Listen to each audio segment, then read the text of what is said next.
Hi guys, బిగినర్స్కి aloo fry మీరు కూడా ఇలానే ఎంతో యమ్మీగా చేద్దాం అనుకుంటున్నారా? సో లేట్ చేయకుండా రెసిపీలోకి వెళ్ళిపోదాం. పెద్ద సైజ్ ఆలు తీసుకోండి, వాటిని మంచిగా పీల్ చేసేసి వాష్ చేసేసుకున్నాను. అండ్ కట్ చేసుకునే ముందు ఓ మై గాడ్, చూసారా, పురుగులు కూడా వచ్చే ఛాన్సెస్ ఉన్నాయి. సో చాలా జాగ్రత్తగా ఉండండి ఇలాంటి పెద్ద పెద్ద ఆలూస్ కొన్నప్పుడు. అండ్ వాటిని స్క్వేర్ బాక్సెస్ లాగా నేను కట్ చేసుకున్నాను. నాకు అది కావాలి, మీకు ఇంకా గుండగా కావాలంటే అది మీ ప్రిఫరెన్స్.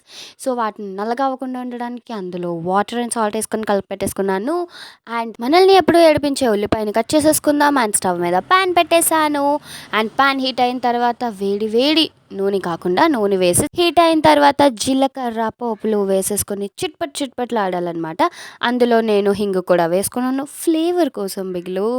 సో ఇప్పుడు మంచిగా మిక్స్ అయిపోయిన తర్వాత ఎండుమిర్చి అండ్ ఎల్లుల్లిపాయలు దంచి వేసుకున్నాను. కరివేపాకు దాన్ని తినకపోయినా ఏదో ఫ్లేవర్ కోసం యాడ్ చేసేద్దాంలేండి. ముందుగా కట్ చేసి పెట్టుకున్న ఉల్లిపాయలు యాడ్ చేసేసి మంచిగా మిక్స్ అయిపోయిన తర్వాత మంచిగా ఉల్లిపాయలు ఫ్రై చేసేసుకోవాలి. మరీ నల్లగా మార్చేయకండి, కూర చండాలంగా వస్తుంది.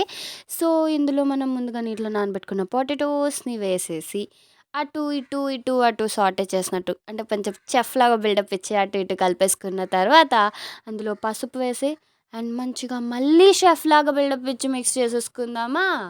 ఇలాగ నాకు దాని మీద ఉన్న కోపంతో అటు తెగ కదిపేసిన తర్వాత దాన్ని కొంచెం ఉడకనిద్దాంలే అని క్యాప్ పెట్టేసి మళ్ళీ కాసేపు అయిన తర్వాత తీసేసాను. అండ్ అది ఫ్రై అయిపోయింది దగ్గరగా. అండ్ మళ్ళీ ఒకసారి మిక్స్ చేసేసుకొని ఇందులో కోపం తెప్పించే కారం వేసేసుకొని, నీ ఇంట్లో ఏ మసాలాలు ఉన్న గరం మసాలాలు అన్నీ తెచ్చేసాయండి అందులో, అన్నీ వేసేసాను. మంచిగా మళ్ళీ అటు తెగ కలిపేసాను. కలిపేసిన తర్వాత లాస్ట్లో కస్తూరి మేతితో చిన్న టచ్ ఇచ్చాను. అండ్ నా పొటాటో ఫ్రై సూపర్ వచ్చింది. మీరు కూడా ట్రై చేయండి ఖచ్చితంగా.